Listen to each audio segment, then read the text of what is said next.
good morning to you. Happy Wednesday. This is the day that the Lord has made. I will rejoice and be glad in it. So grateful and thankful to see this brand new day. Oh my goodness, I just listened to the song and it's called I Let It Go. My past does not hold me back anymore. I let it go.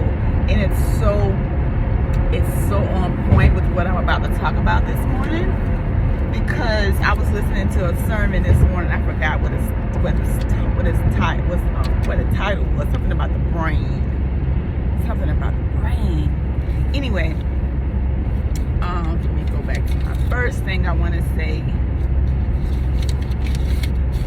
Things that happen, our brains are shaped by what happened to us. Our brains are shaped by the things that happen for us. That's what I like to say. Our brains are shaped by the things that happen for us. We rather project than reflect. We rather project. So you know what a projector does? A projector blows it up, makes it really big for everybody to see, and look what happened. This is what's going on. Let me show you this. Let me show you that. Reflection is, let me look in the mirror. Okay, so how can I work on me? How can I do it differently, right? We rather project, and I did it too, not guilty. We rather project than reflect. The only thing that's going to change is you, because you can't change nobody else, right? You can't change what they say, you can't change what they do, but you can for sure work on you. And that's why be ye transformed by the renewing of your mind. Because a lot of stuff has been downloaded to us. A lot of files have been downloaded to us that are not beneficial anymore. So therefore, we have to download new information. Be ye transformed by the renewing of your mind, right? So the old files, the old information is not beneficial for you anymore. You have to download new stuff, right? So here's some questions that were asked. And as I reflect on this, life, somebody dropped us. And people would drop you. People would drop you.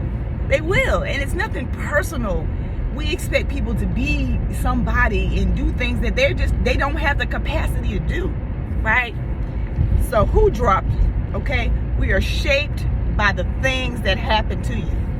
So when you think about it, right? Just think back on your life. Who dropped you? What happened? Like, something happens. Life happens for us, right? Something happened and somebody dropped you, right? And in life, you're going to go through so many things. People are going to come, people are going to go. And these experiences shape you. They shape you. And there's some people that I'm done with love. I'm not doing that no more. And there's some people that, you know what, I'm going to try again. I'm going to try again.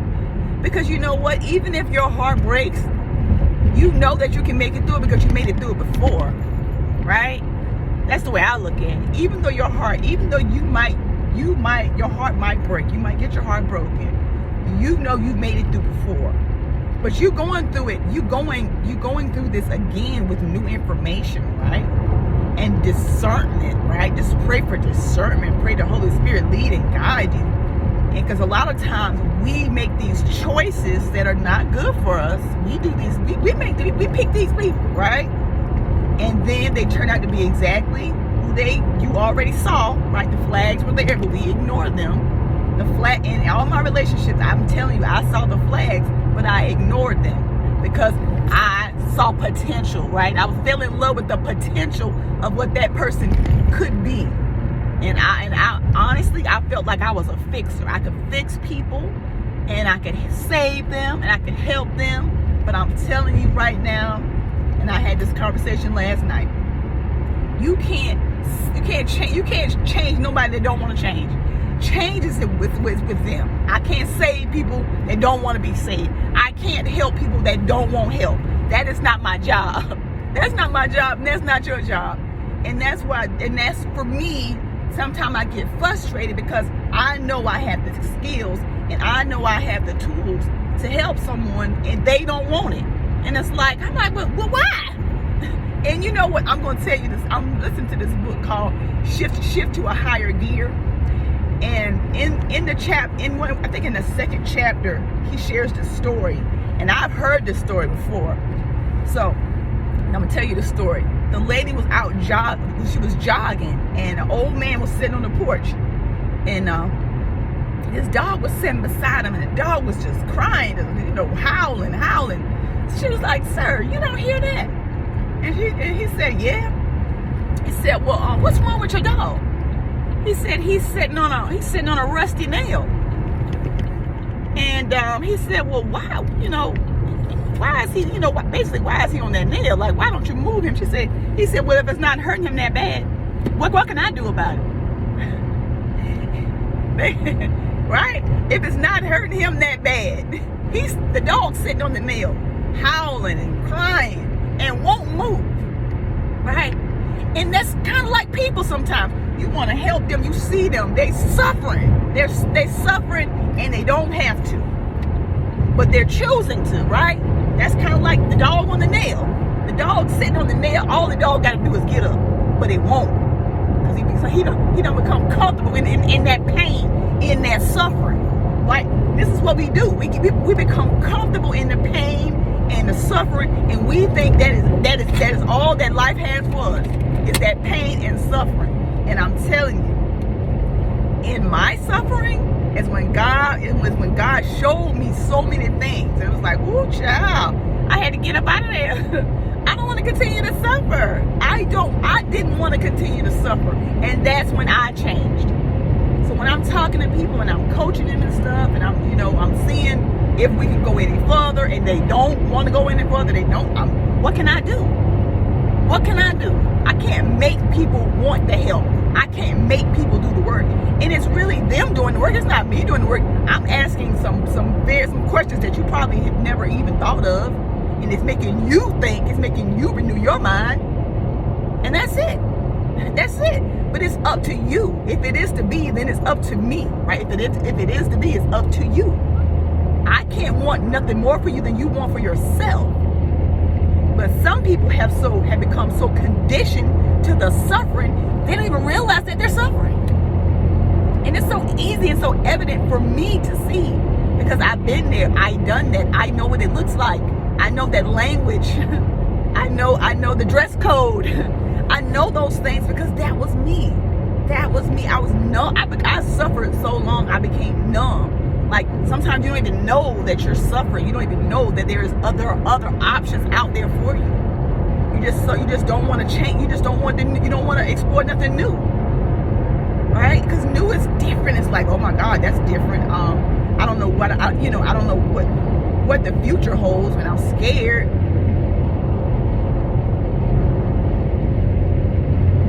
But then you just remain in that same spot.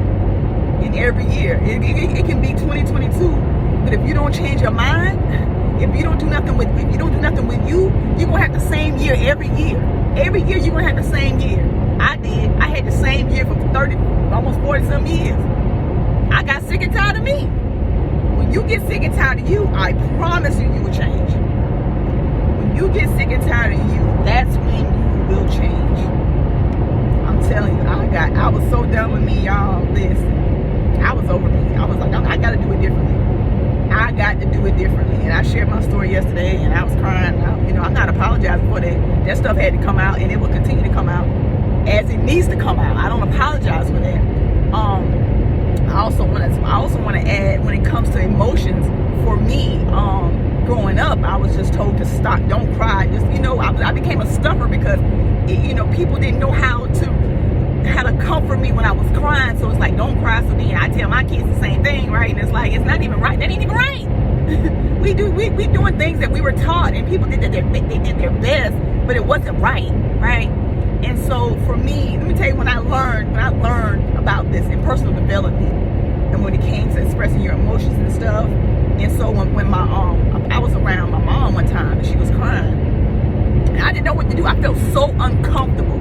And it wasn't her, it was me. It was me not knowing how to express my emotions. And so me not knowing how to express my emotions, being around somebody that's expressing their emotions made me uncomfortable. All right, make it make sense. when I didn't know how to express my emotions, being around people that were expressing their emotions made me uncomfortable. So my question to you, if you watched my video yesterday, I hope you did. If you're not, go back and watch it. How did you seeing me cry, how did that make you feel? How did you feel about seeing me cry? I didn't want no empathy. I didn't want that. I just want to know how that made you feel, because when it comes to emotions, we don't know a whole lot about them. We don't. I'm still learning, right? I'm learning the different forms of anger. I'm learning different forms of emotions. And also, if you don't want to talk, if you don't want to share, move your body, because moving your body gets those emotions out of you. Because a lot of times we stuff, and that anger can turn into, irritable bowel syndrome. You can't even poop. You got, all this stuff, just stuffing. You got all this, you're holding on to this stuff, right? You got high blood pressure. A lot of stuff is stress and just worrying, and a lot of stuff it literally makes you sick when you bottle these emotions up and you keep stuffing them down. Anxiety, depression, all kind of stuff. We stuff it and we don't know how to release these emotions. And I was uncomfortable. Like I said, I was uncomfortable with that. And then I began to, get coached and helped around that. And now, honey, I would cry at the drop of a dime, and I'm okay with that, right? For me, those emotions that I've been holding on to, and they come out. Sometimes it'll come out while I'm watching a movie, and I'm okay with that. Sometimes they come out when I see other people expressing themselves, and I'm just like, I feel it. I'm super emotional right now. I'm super emotional, and I don't apologize for it, because there was a time when I was told not to be. Okay, so when it comes to me releasing, baby girl, baby boy, I'm going to release. All right, that stuff is not for me. Now mine's to keep. It's like poop. Well, you just hold on to your poop, or you gonna go to the bathroom. It gotta come out of you, right? I mean, I hate to use that, whatever, but it has to come out. All right. So those things that you've been holding on to, honey, it gotta come out. Let it out. It is okay. It is safe to have emotions, to release emotions. Okay, and be aware of that. Be aware of that, and understand that it's okay. That's all I got this morning. Looking at my time, I am complete. I wanted to share that with you all this morning because it touched my heart. I'm gonna listen to that. I'm gonna listen to that word a couple more times to get it embedded in my body. Be ye transformed by the renewing of your mind. That's very, very, very, very important in the world that we're living in right now. This is how I stay sane in the membrane. I constantly feed myself with the word. I constantly feed myself with motivation, inspiration. I constantly feed myself with personal development. I got so many courses that I can listen to, honey, and I got to do that so I can be of service for others. So my cup is full, it's overflowing. That's how I fill me up, right? That's how I fill me up. You got. I'm telling you, this world that we living in, it ain't gonna get no better. It ain't getting no better. I'm telling you, we ain't seen nothing yet. But if you stay equipped, you will be able to deal with it. I don't know if that's the right word. You'll be able to deal with it a lot better. All right. So that's just my little 2 cents. Put it in the bank. It's good. Anyway, that's all I have. Have the most amazing Wednesday on purpose. Peace.